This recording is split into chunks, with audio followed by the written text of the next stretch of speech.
My son's new wife laughed and called me the fat pig they had to put up with as she introduced me to her wealthy family. My chest burned, but I kept my head high. Decades of sacrifice don't break in a moment. I quietly straightened my shoulders and walked closer to the man who suddenly froze when he saw my face. This was only the beginning of a truth that would shake their laughter silent. The valet at the Dewberry held my door open with a crisp, "Welcome, ma'am." Charleston's humidity wrapped around me like a damp shawl as I stepped out. My knees reminded me I wasn't 20 anymore, but I straightened my back and told them we'd keep moving with grace. Inside, the marble floor gleamed, polished so bright it looked like water under the chandeliers. A jazz trio warmed up near the corner, the trumpet letting out a mellow note that cut through the chatter.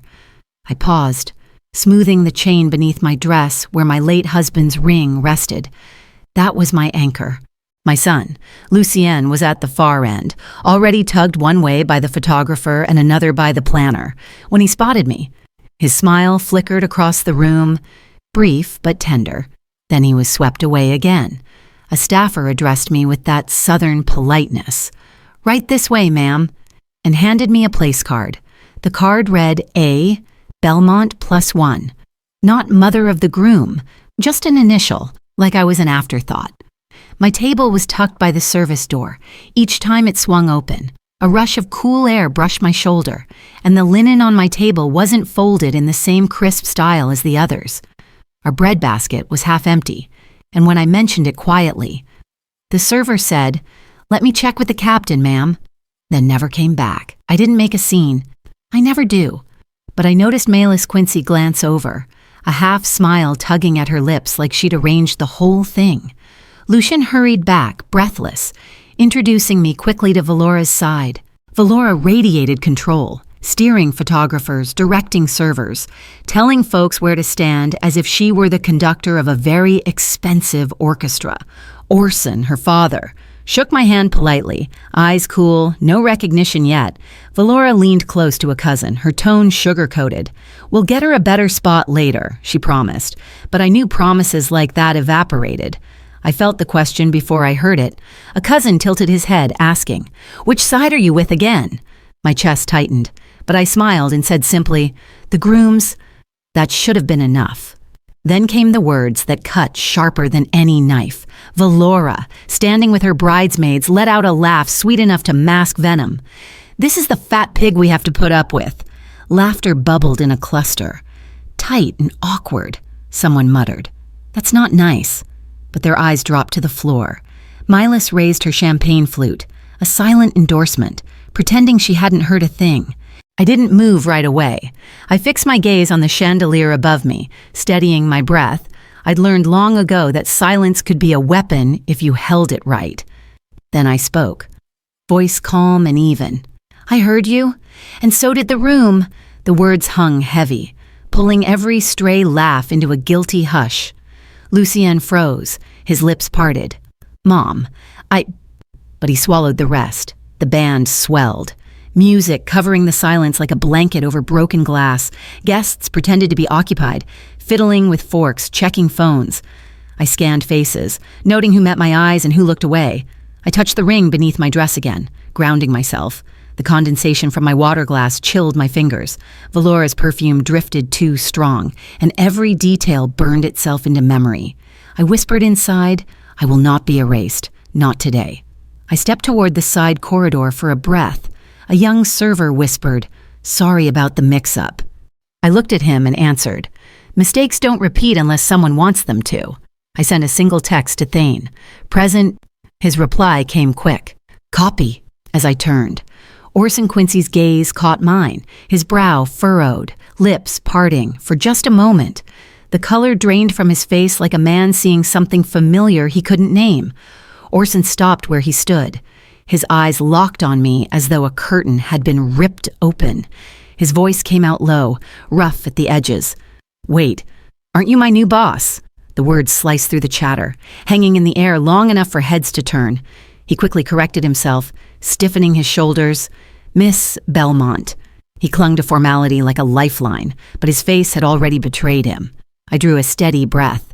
My chin lifted the way I had practiced for years. Good evening, mister. Quincy, I said. Tone smooth as Charleston iced tea. No triumph, no smirk, just control. The ballroom tightened. A guest near me whispered, "Did he say boss?" Another laughed nervously. "He's joking." Though the disbelief on their faces told the truth, I added, practical as ever. "I'm here for my son's wedding. Business will wait until office hours." My words hit the floor like a gavel. Orson fumbled with his cufflinks, clearing his throat. "Now, hold on," he muttered, scanning the circle of eyes. Even the jazz trio stumbled, a wrong note ringing before they corrected the tune. Milas raised her flute, smiling thinly. "Orson, pictures." She was giving him a rope to climb out. Valora floated over, sweet as sugar gone stale. "Everything all right?" Her glance cut through me, then slid back to her father. A cousin whispered, "She's the groom's mother, right? Then what's this boss talk?" The ripple spread. Lucien, pale under the chandelier light, rushed to my side. "Mom, maybe some air." His voice broke on the word. I touched his arm. "I'm fine, baby. Go enjoy your day." My strength was his cover, though he didn't yet know it. Orson leaned close, his breath quick. "Miss Belmont, could we... just a word?" His voice begged for an exit. We stepped into the corridor, carpet muffling our footsteps. Framed photos watching from the walls. Orson dropped his volume. "I didn't expect you here." That line slipped. His apology was hollow. I answered firmly. "You chose it." I chose not to answer in front of a room full of ears. He nodded stiffly. "This transition, people assume I'm still in that chair." I met his eyes without blinking. "Titles matter less than responsibilities. Tonight, mine is mother of the groom. Tomorrow, it's business." His lips pressed thin. "Can we keep this from becoming a story?" He meant shareholders, not family, I answered plain. "People will talk. I don't trade in gossip." Final. When I returned, Valora already had her corner of bridesmaids and cousins buzzing. Her voice carried just enough. "I've got a guy. He can peel back anything, shells, trusts, even off the book steals." She wanted me to hear it. One cousin giggled. "All hat, no cattle." Another said, "Send me his link." Their perfume, their nails, their words, I logged it all. Lucien found me by the service doors, tucks tight across his shoulders. "Mom, what did he mean?" I gave him calm truth. "It's business. I'll explain when tonight belongs to no one but you." He rubbed his temple. "Valora says you're trying to embarrass us," I reminded him gently. "She called me a fat pig. I didn't throw a glass, I just breathed." His shoulders slumped, and he walked back toward the dance floor. Milas seized the mic for a toast, laughter bubbling at her practiced joke. The crowd reset itself. Pretending nothing happened, a server quietly corrected my place setting. I thanked him by name. Valora swept past, saccharin's smile fixed. "We'll get you moved up front, Miss Belmont," and I smiled back. "I'm comfortable here." Power is refusing to chase a chair. I touched the ring on its chain, steady as stone. My late husband's voice echoed in memory. "Keep your pockets straight and your powder dry." The glass landed in front of me with a faint clink. House wine, pale, thin. The rim marked by fingerprints. I knew exactly whose order had guided it here. I lifted the stem, tilted it against the light, then set it down. My voice was steady. "Would you mind bringing me the list, please?" The young server hesitated, eyes darting toward Valora's table. I leaned slightly closer. "I'll handle the check. Thank you." His shoulders eased with relief, and he nodded. A woman at the next table whispered, "Oh, bless," while a man muttered, "Let the lady order what she wants." Milas drifted by with a smile, a twitch at the corner of her lips when she realized the trap hadn't sprung. I narrated silently to myself, "If you can buy your way out of a petty insult, do it once, and do it without theatrics." When the captain appeared, I said clearly, "House wine is fine for most tables. For mine, I'd like the reserve Cabernet and a glass of still water." Valora chirped. "We didn't want to complicate the service. Miss Belmont." I answered without a pause. "Complication is when someone speaks for me. This is a choice." He nodded, turned on his heel, and the ballroom shifted like a tide finding new balance. Lucien crossed my line of sight, worry still etched on his face. I gave him a small smile that said, "Go dance. Son, I'm fine." I stepped into the corridor, my heels cushioned by the carpet. I texted Thane, "Bring tabs 3712. His reply came fast. 5 minutes. I rehearsed 2 sentences in my head, the only ones I'd allow myself. Orson appeared, adjusting his cufflinks until they clicked. I motioned him over by the gallery photos. 2 minutes, no more. Thane slipped me a slim folio, its tabs neat and sharp. I laid it open, showing Orson the consulting ledger, his name and signatures plain as day. Your compensation remained intact because we honored continuity. I turned a page. Vendor roll-ups, payroll cleared on time, another page, non-disparagement clauses, board praise on letterhead. My words were even. We didn't break you. We stabilized what you broke. He stared at the pages, breath shallow, no room left to deny. I closed the folio. Keep your daughter from lying about me. Keep yourself from pretending you weren't rescued. Back inside. The captain poured a taste from the Cabernet, his hand steady. I nodded. That'll do. Valora swanned over, syrup in her tone. Everything to your liking now. I lifted the glass.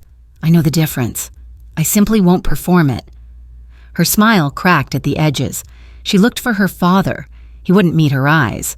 Lucien brushed past with a groomsman, his face softer now. He didn't know what changed, only that something had. I stayed seated, sipping once, letting the room draw its own conclusions. Thane's text buzzed in my hand. He looked rattled, I replied. No further action unless provoked. I touched the ring on its chain, hearing my husband's voice echo, never waste a victory on applause. Save it for the next move. The DJ tapped the mic. Calling for toasts, I watched Valora rise, lifting the microphone like a crown. Valora raised the microphone with a practiced smile. The ballroom hushed in an instant, forks stopped, the DJ lowered the volume, and even the children stilled. That kind of silence belongs only to weddings and funerals. I stayed seated, my phone already open, the saved voicemail waiting. My son stood 2 tables away, face tense, while Orson lingered by the bar and Milas claimed the front center spot. I tapped my water glass once, just enough to gather attention near me, then angled the phone speaker toward the edge of the table. Valora's own voice poured out, sharp and unmistakable. Once I marry him, his mom won't last long in the picture. I'll handle the money. The words cut clean across the room. The bridesmaid closest to me clamped her lips together. A cousin's phone froze mid-text, and whispers spread like brush fire. That's her, isn't it? I know that voice. I didn't look toward the head table. I studied the faces nearby. Shock here, denial there, a few nods of recognition. Someone at the bar tried to break the moment, muttering, "Turn that off." But the snippet ended on its own, short and complete. I locked the phone and set it face down. I prefer truth to rumor, I said, voice even. The DJ stumbled, then filled the air with low instrumental music. Valora gripped the mic but couldn't find words. Orson's jaw tightened. He crossed the room in steady strides, a thin smile plastered on for the crowd. Miss Belmont. Might we step aside? His tone was cordial for the room, tight for me. I rose slowly. 2 minutes, with witnesses. The event manager led us to her small office off the corridor. Fluorescents hummed overhead, and a laminated fire map clung to the wall. No glamour, just clarity. Thane was already there, a slim folio under his arm. Miley's tried to follow, but I stopped her cold. This is about business and harm done, not flower arrangements. She stayed outside, seething. I placed my phone on the desk, screen locked. Thane spread the folio and a single sheet across the table. I opened directly. Tonight I heard a recorded intent to erase me from my son's life and seize access to funds. That smear ends here. Thane pointed to the sheet. Non-disclosure, withdrawal of any ongoing or future investigations, cessation of slander, no contact with me or my advisors. Then I delivered it clean. $5 million, wired within 72 hours, in exchange for Valora's permanent exit. She walks away. Forever. Orson's hands curled. You're buying a marriage? I met his stare. I'm purchasing quiet and safety. She made this transactional when she turned family into strategy. Thane added the practical details, escrow, council signatures, enforceability under South Carolina law. I leaned forward just once. If there's one more rumor, one more investigator, we proceed with the board, publicly. Orson asked for time. I gave him a deadline. Noon tomorrow. He pressed about the voicemail's source. Thane answered. Time-stamped, preserved, lawful. Orson muttered. You'll ruin us. I shook my head. Your daughter's plans would ruin my son. A knock at the door. Lucian's worried face peeked in. I spared him. Dance your night, baby. This isn't your weight. He nodded, torn, and left. I stood, smoothing my dress. You have my terms. Thane slid his card forward. Counsel to counsel only. We left the sheet on the table. Back in the corridor, I touched the ring at my chain, my anchor, re-entering the ballroom. I passed a toddler racing with a ribbon wand, proof that life refuses to wait for scandal. Valora lifted her glass at the mic, her voice steady enough for the crowd. To family. The ones who deserve to be here. The room looked at me first, not her. The applause after Valora's toast came thin and late. It had no warmth, only the sound of people saving face. A bridesmaid clapped stiffly. The DJ looked toward the planner as if for orders, and a cousin ducked her head into her phone to avoid the tension. I sat still, listening to how the room sounded when people wanted to be anywhere but here. Lucien did not join the clapping. He lowered his hands, shoulders tight, eyes searching for me instead of smiling at the head table. Orson chuckled at nothing near the bar, his voice brittle. Mila scanned the crowd like a hostess trying to hold back water with a spoon. Valora forced brightness into the mic. Let's dance, she chirped, but the crowd moved a half-second too slow. That half-second told the whole story, near the service door. Lucien caught up with me. His voice was low, pained. Mom, that message, why would she say that? He wasn't asking for comfort. He wanted honesty. I looked at him straight. Tell me what you heard and what you know. I won't hand you a script. His eyes darted, gathering pieces of memory. He admitted how planning decisions slipped past him, how bills were routed without his name, how she had told him not to worry. She'd handle everything. I said quietly, taking care of things isn't the same as cutting people out. The words landed heavy. He nodded like a man seeing a chart finally labeled. He whispered, I should have stopped it sooner. I touched his sleeve, public dignity matters, and answered, you saw what you needed to see, that's something. At the tables. Phones lit up like fireflies. A group text bloomed with, did y'all hear that? Followed by emojis. A groomsman muttered, that was Valora, and another hushed him, grinning. Orson's phone buzzed nonstop. I could read his jaw as clearly as the screen, board members already circling. Asking if the rumor was true, Milas hissed. Smile, dance, no comments. It was the sound of a ship taking on water. The event manager signaled the DJ to keep the mics locked until toasts, containment theater, but the fire was already loose. Lucien returned to me after a sharp exchange with Valora. His face was pale. She said it was a prank. But Mom, that was her voice. His words broke something open, not denial, but recognition. I poured him water from the nearest pitcher, pressed the glass into his hand. Sit, I said. You're allowed to pause. He nodded. Refusing the photographer's summons for bouquet photos. Choosing not to perform is still a choice. Guests began to slip out with excuses. Early drive, kids at home, morning work. Laughter rang at the wrong pitch when someone joked about Valora handling the money.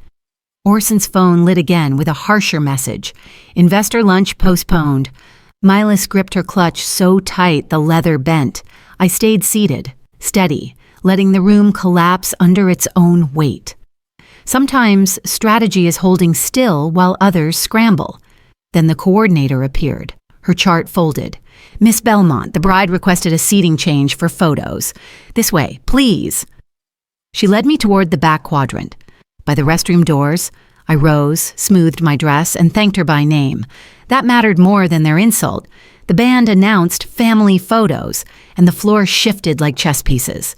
They placed me neatly out of frame. I made no protest. I filed it away like an accountant marking a line. The coordinator led me to a chair tucked beside the restroom corridor. Every few seconds, the door swung, letting out a puff of air mixed with soap and damp tile. The draft brushed my dress as if reminding me I'd been put here on purpose. I counted the rhythm. 3 people in, 2 out, like a metronome of disrespect. A guest passing by murmured, "Bless her heart," in that southern way that meant pity, not kindness. Another woman gave me a half smile. Glad it wasn't her. My new place card read simply A, Belmont. No mother of the groom.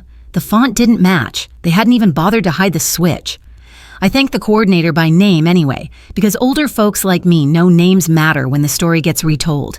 My rule held steady. If they push you to the margins, own the margin. It's still ground. I drifted near the gift table to catch my breath. That's when I saw it. The walnut box. Dovetail corners worn smooth from generations of hands. A burn mark on the hinge my father made fixing it decades ago. It was our Belmont heirloom, but the card was gone. In its place, a neat typed label. From Aunt Margaret. No. My handwriting had been erased. The planner gushed. "Isn't that the sweetest?"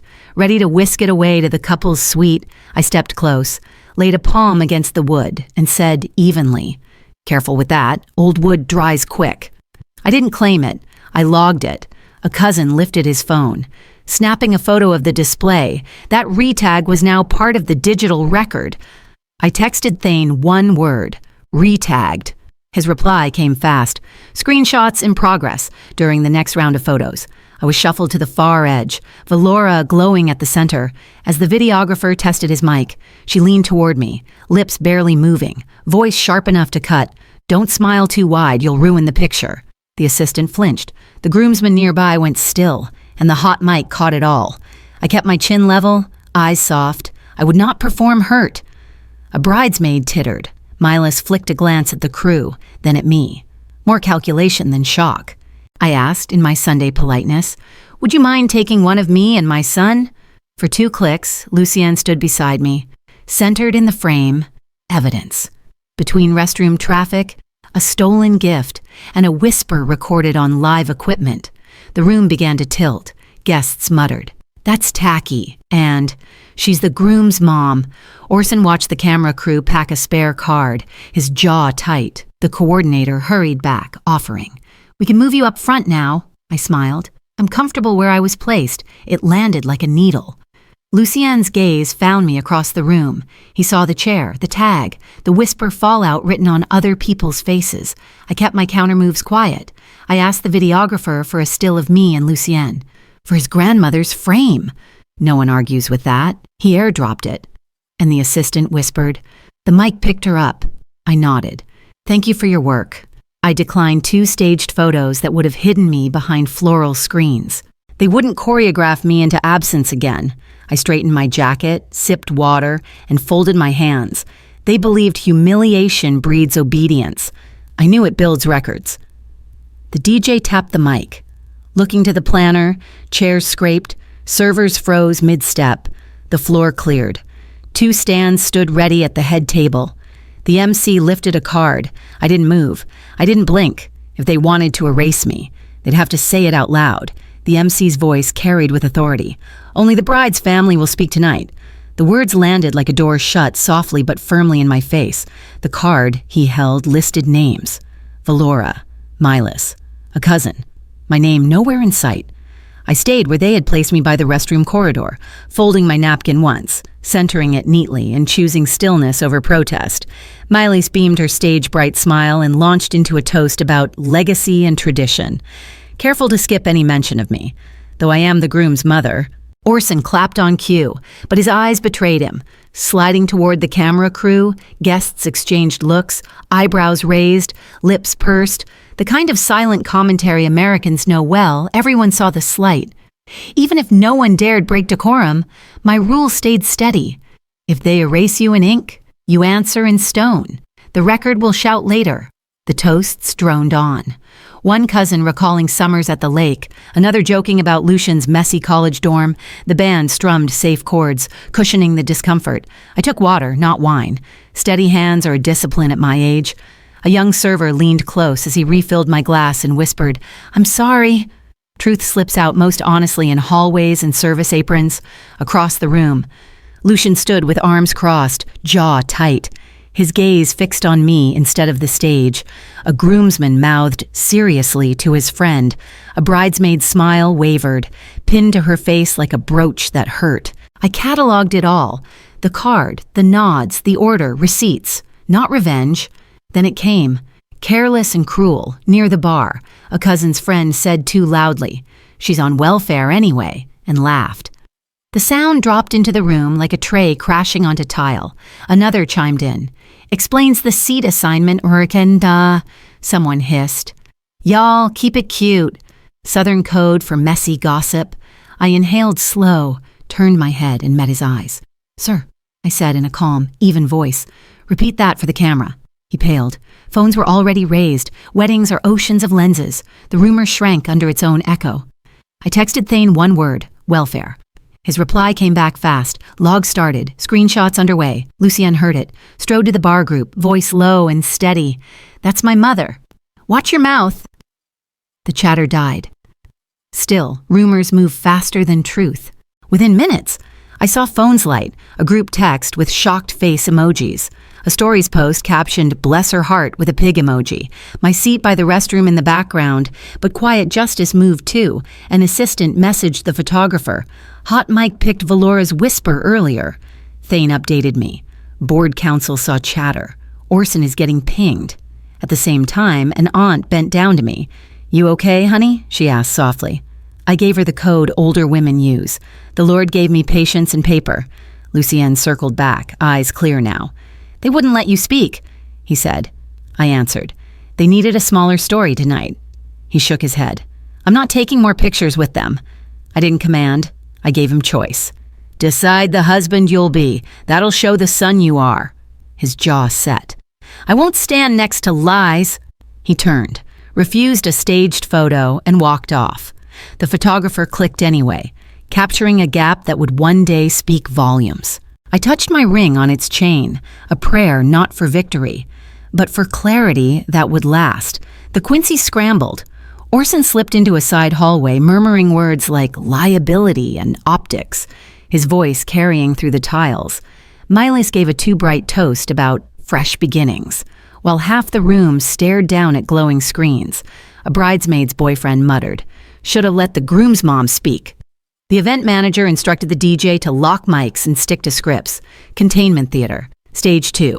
I stayed seated, calm as the tide going out.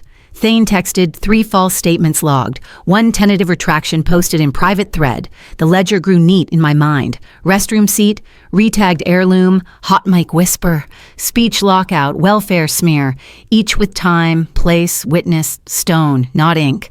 I sipped water with lemon. My hands folded steady, across the ballroom.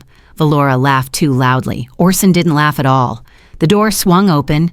Orson stood framed in it, the term sheet in his hand, staring like a man reading his own weather. I placed my Mont Blanc on the desk before Orson even asked. That pen carried weight, not as decoration, but as a reminder that words signed in ink outlast tempers. Thane slid the revised sheet across. Non-disclosure, withdrawal of complaints, escrow wire within 72 hours, all communication routed through counsel. Orson's throat bobbed as his eyes scanned the lines. He tried for small talk, for clarifications, but Thane answered cleanly. Line numbers, plain English, no wiggle room. I said only. Choose quiet or choose court. Calm, nothing more. Miley's knocked at the door. I didn't move. The manager in the hall kept her back. Orson's hand shook once, then steadied. The nib kissed paper, his initials trailing behind it. Signature, date. I capped the pen myself. Click, that was closure, not noise. We re-entered the ballroom. Music swelled, guests laughed, and no one knew a marriage had just been balanced on a contract. Valora clutched the mic, pushing for applause, but it landed thin, as if the room sensed its hollowness. Orson avoided the spotlight, pocketing his signed copy like a stone too hot to hold. I walked back to my chair near the corridor, the same place they pushed me earlier, this time by my own choice. Authority isn't about where you sit, it's about what you can stop. Lucian's gaze found mine, and he didn't need details, just the steadiness in my eyes. I texted Thane, hold escrow, confirmed by 10 a.m. His reply, understood, in the corridor. I asked Valora to step aside. My voice was level. Two paths, the dignified one you control or the noisy one you can't. I listed the terms with no sugar. Return the heirloom, retract the welfare rumor in writing, surrender doctored photos, sign the no contact clause, and leave with your parents tonight. She tried tears, but I handed her a napkin. Crying doesn't change ink? She asked. And what do I get? I told her plainly. $5 million when you comply, or nothing and discovery. Her eyes flicked to my pen as though it were a gavel. She nodded once. Lucien found me by the gallery of framed photos. His voice was quiet but certain. I'm going home alone tonight, I answered. You don't owe them pictures. You owe yourself rest and truth. He asked if I was all right. I'm steady, I said. Older women like me use that word instead of fine. He pressed my hand, then told the photographer, no more couple shots. Across the room, Milas's practiced smile faltered. That was its own record. Consequences showed fast. Orson canceled Monday's investor lunch with a single text. Reschedule. The heirloom box returned to the table with my card restored. Photos snapped as proof. The photographer sent me a time-stamped still of Lucien and me centered in the frame. A bridesmaid posted a quiet retraction. Heard wrong, no welfare. Screenshots flew. Thane's final text read, complaints withdrawn, wire confirmed. I exhaled what I had been holding. Justice doesn't always roar. Sometimes it signs. I chose the long way out, past the hydrangeas and the brass rail that had borne witness, at the threshold. Orson lowered his eyes. Miss Belmont, he said. I nodded once. No need for more. I slipped the Mont Blanc back into my clutch. I write my own endings. Outside. Charleston air pressed warm and damp against my skin. The valet pulled up my car and said, Have a blessed night, ma'am. I smiled. I already did. The ring on its chain lay steady against my collarbone. Streetlights stitched the road ahead like signatures.